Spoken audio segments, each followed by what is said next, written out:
Probolinggo Analis News.co.id.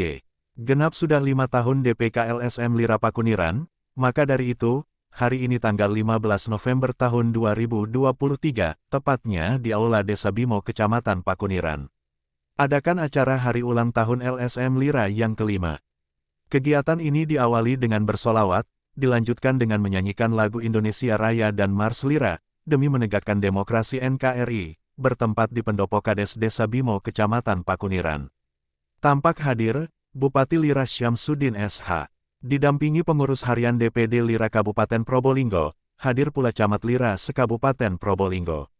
Sedangkan dari pemerintah setempat juga nampak hadir, di antaranya Camat Pakuniran, perwakilan Forkopimka Pakuniran, Ketua Paguyuban dan Kepala Desa Sekecamatan Pakuniran, Ketua Pagarnusa Pakuniran, Ketua PGRI Pakuniran, Kepala Puskesmas Pakuniran, dan tokoh agama, tokoh masyarakat, untuk menghadiri undangan hari ulang tahun DPK Lira Kecamatan Pakuniran yang kelima. Setelah selesainya acara hari ulang tahun LSM Lira Pakuniran, Bupati LSM Lira Kabupaten Probolinggo, Syamsuddin SH, mengatakan saat diwawancara tim media yang tergabung di komunitas jurnalis Nusantara Trabas, sebagai berikut. Ya, ini kan bagian daripada kita berorganisasi. Teman-teman kebetulan mempunyai hajat untuk merayakan ulang tahun DPK Lira Pakuniran yang kelima. Tentu kami dari DPD mengapresiasi DPK karena sudah mempunyai gagasan dan terutama ke depan agar lebih solid lagi. Kemudian di kegiatan ini juga ada santunan anak yatim, santunan untuk lansia dan lain sebagainya. Itu sebagai motivasi ya, bahwa kita sebagai organisasi, sebagai LSM bukan hanya mengkritisi, bukan hanya bergerak di bidang hukum saja, namun juga kita bergerak di bidang sosial sesuai dengan kemampuan kita di Lira. Jelang tahun 2024 Pak Bud ya, bagaimana partisipasi Lira terhadap pemilu 2024? Pertama, Lira akan berdiri di tengah ya, kita tidak akan masuk kepada ranah politik, dan saya juga tidak membatasi bagi anggota yang mau ikut berpolitik, namun ketika saat berpolitik harus melepas atribut Lira, karena Lira tetap akan menjadi fungsi kontrol.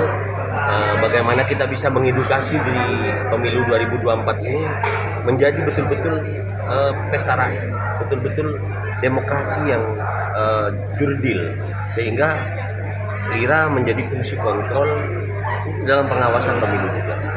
Tapi juga ketika ada teman-teman dari Lira yang mau misalkan masuk di caleg dan lain sebagainya, silahkan.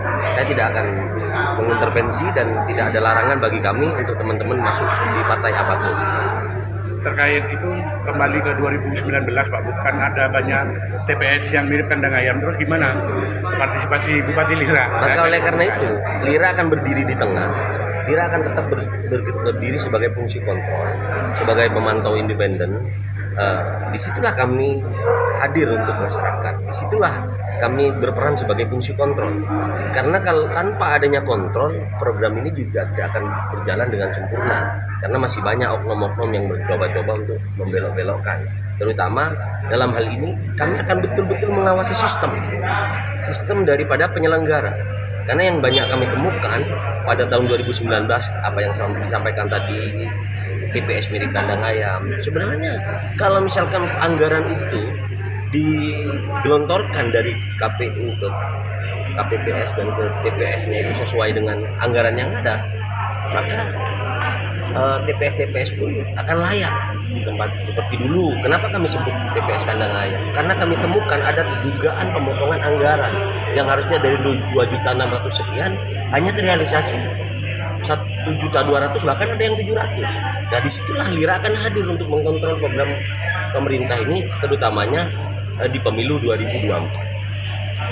Mungkin ada harapan ke depan agar teman-teman Lira lebih solid lagi, lebih kompak lagi, sehingga kita bisa menjadi fungsi kontrol yang betul-betul bermanfaat bagi masyarakat dan bermanfaat bagi bangsa dan negara.